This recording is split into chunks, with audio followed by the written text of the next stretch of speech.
What's up, Hobby Maniacs? Rob Bear here again today with a new White Dwarf review. This is White Dwarf 79, and it's pretty interesting. We finally got like a full-featured White Dwarf once again with a great paint splatter, some features on the background, and some of the different stuff about some of the new releases coming out, like the Paladins and all their various forms. There's an interesting kind of feature in here about Nagash as well. Not so much on 40k, actually pretty much nothing on 40k, but there's a really interesting thing in the teaser that I wanted to talk about here at the end. So first off, let's take a look at the new Age of Sigmar. Now, show of hands, not that it really matters because it's a video, how many people have played the Age of Sigmar? I have played it, and it was a blast. I really enjoy the game. I have a demon army for 40k, so that pretty much means I have a demon army for Age of Sigmar. I was like, holy crap, I need to paint a new army, blah, blah, blah, and I was like, wait a minute. I already have an army. So even better, right? Super enjoy the game. I think it's a really fun and exciting game. There's a lot of haters out there, you know, 8th, whatever. I've talked about it for the past 4 weeks, but you know, play it for yourself, try out a demo, see what you think. I think it's really enjoyable, and I can't say enough good things about the game. Personally, if you want a competitive feel, or you want that, I guess what it is, like the competitive structure, there's a couple different ways to go about it. I think I posted a couple things up on Spiky Bits, like there's a group out in Louisville that came up with a way to point it, and there's also some German guys that came up with like an app to kind of do basically an army builder app for it that assigns it point costs, and they'll be tweaking it as they think things should be more, should be less, etc. in the future. But that being said, there's there's at least 3 different ways to play Age of Sigmar out there, the way GW wants it, and 2 different other kind of like custom creations out there. So obviously find a way that you enjoy and your community enjoys, and play away, because it doesn't seem like they're going to stop making models for it. So it's here for at least a little while, and I'm sure we're going to see it.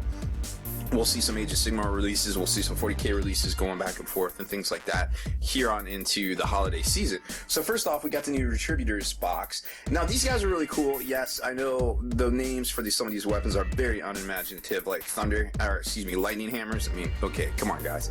But still, I mean, look at these models. Like, they are very well done. I mean, they got the reliquaries on their backs are pretty amazing. It looks like an Astartes backpack, I agree. But that being said, they look great. I mean, these models, you can't hate on these models. They just look so good, in my opinion. I mean, you can use them for just about anything. So you got 3 different spicy varieties. You got the Decimators, the Protectors, and of course the Retributors themselves. And then these are the guys with the blades. And the box set makes all 3, of course. And then these are the guys with the Thunder Axes, which another kind of borrowing from 40k, maybe a little bit there. And 2 great new pieces of terrain, the Numulus Oculum and the Dragon Fate Dais. Of course, you know, Dais coming from the Dais of Destruction, I guess. You know, Dais is something that dudes stand or sit on to lord over other people, as I was told by the Kenny Boucher. I hadn't looked it up yet, but that's good to know, and now you know. So we saw this in the Triumph and Treachery expansion in 2013. It was never released, and I guess we kind of know why. Right around that time, I would imagine Games Workshop kind of made the decision to go with Age of Sigmar because all the sprues are dated 2014. So, you know, going into the holiday season and then popping out 2014, they probably went hog wild with developing the game, so they kept that on ice until now. And they look like great kits, to be honest. I kind of want to get this for 40k personally. Yes, I am primarily a 40k player, and I have a little 40k bias, but I try not to let it cloud my judgment when it comes to the fantasy and things like that. And speaking of fantasy, if you have not played the Arcane Magic game for iOS, go check it out. I think it's a free download. You can do a demo. It's really cool. It's like a combination of Hearthstone, Diablo, and Warcraft, Warcraft 3. It's kind of like a combination of all 3, and you still got the conventional rolling of dice, and there's miscast, and there's irresistible forces. It's just a really cool game. I love the game. I think I'm on level 7. I just got a free chaos Dark Elf Sorceress, so now I got 3 little wizards running around the Chaos Waste about to be and wrecking stuff. So that's gonna be pretty fun. I enjoy the game.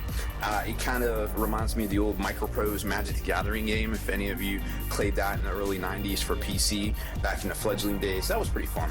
So back to the White Dwarf. You know, there's a story in here, of course, about Nagash. Like I said, really cool read. And it kind of talks about all the times basically Sigmar beat his ass, and then it's like, and now here we are, and Sigmar's attacking from one front, and Nagash is attacking from the other, but nobody really knows what's going to happen. These two guys obviously don't like each other, but I know who they like less, and of course that's Chaos. But yeah, it's a really interesting, like, kind of convoluted story. We're still just learning all the Age of Sigmar stuff, but it's cool that they put the flair in there from the fantasy days, of course. We got our full-on Pink Splatter article back, thank God. I love these things, and it's just really cool to see. Painting gold is actually rather difficult.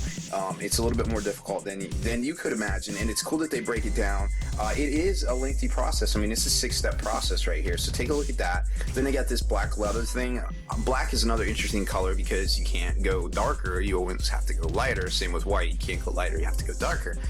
But anyways, I digress. That's another good one here. You got some good looking blues that you use for ultramarines, of course, or any accent on any models. I really like how they use all of the spectrum here. Like if you look at the color wheel, red and purple and blue are complementary to each other because they're actually all part of each other. There's blue, red is right next to blue, and it's definitely those two combined to make purple. So it's really cool to see, and it's very hard to do red and blue together.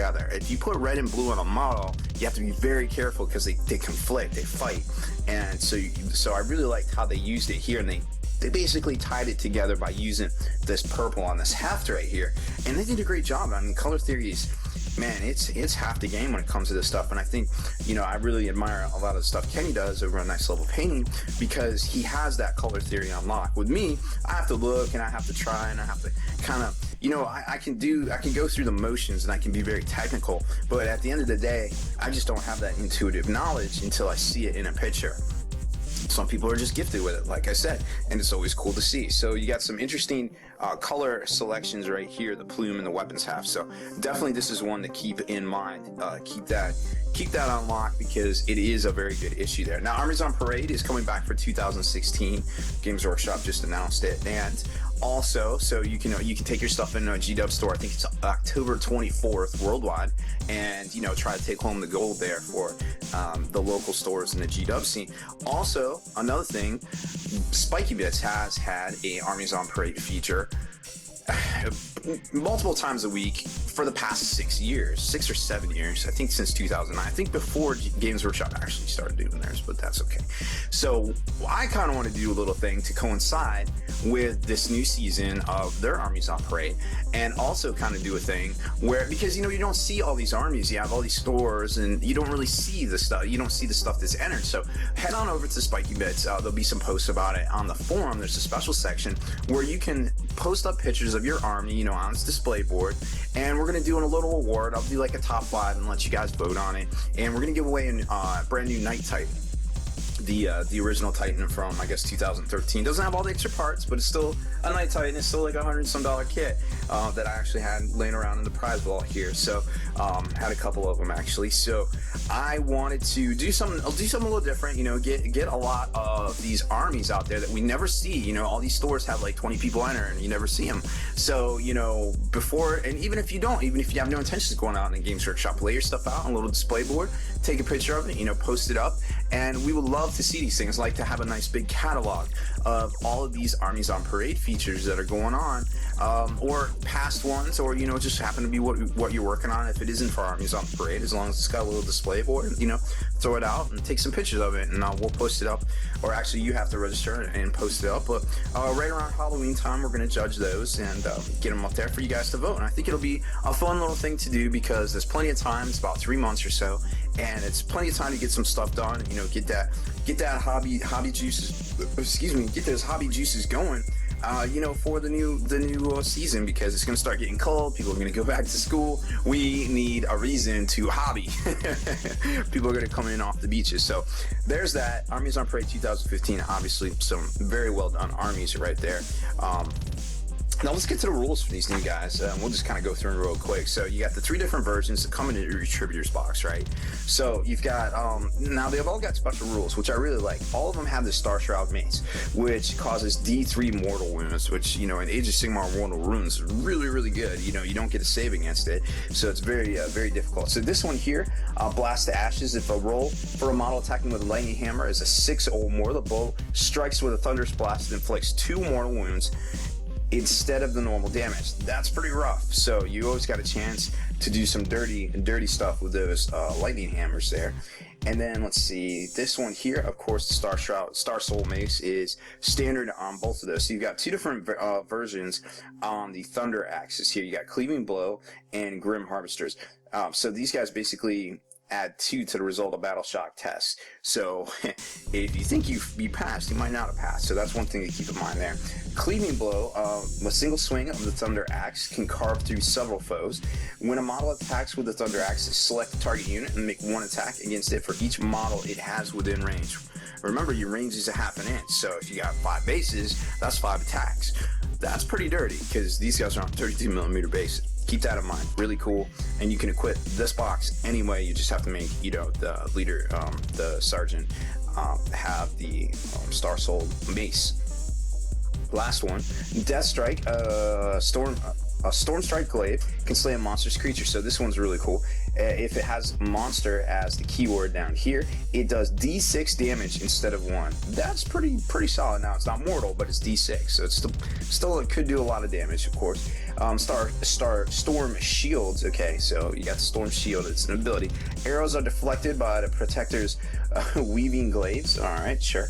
Subtract 1 from each hit or rolls for the enemy shooting attacks that targets a unit of protectors, or which must cross through a unit of protectors to hit a model beyond them. So that's the ultimate in cover, right? That's pretty neat. Love to see that in 40k. And then it just kind of gets into the stuff at the back of the book. Now, so we've got all the new releases right here.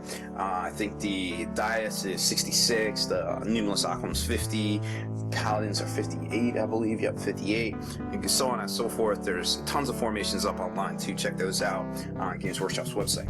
So next issue, The Blood Flows. Probably, you know, an allusion to Chaos coming out, hopefully, for Age of Sigmar. This one's puzzling. The Devourer descends, the Devourer descends, and a quest begins. Don't know exactly what that's going to mean, but in the past, it's traditionally meant Tyranids.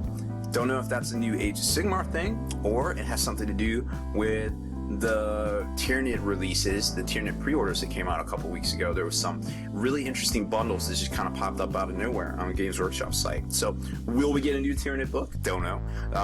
There's nothing to say that we will or won't, but that's really interesting. We're gonna have to keep an eye on that early in the week, next week, for some rumors and things, because you never know. Week to week, we might get a 40k release. Who knows? It's supposed to be a bunch of chaos. This might be just something to do with chaos.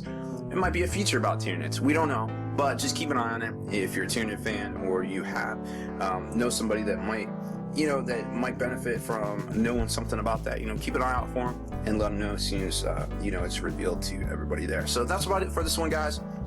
Thanks for hanging in there. Another great, you know, Age of Sigmar issue. We got our full White Dwarf back. It isn't just like all Super Sigmar. It's like, you know, a couple things here, a couple things there.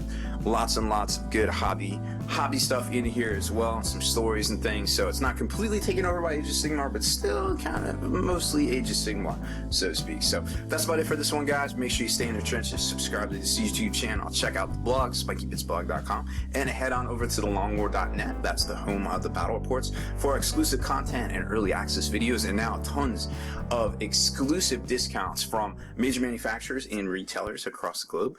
Become a veteran of the Long War today.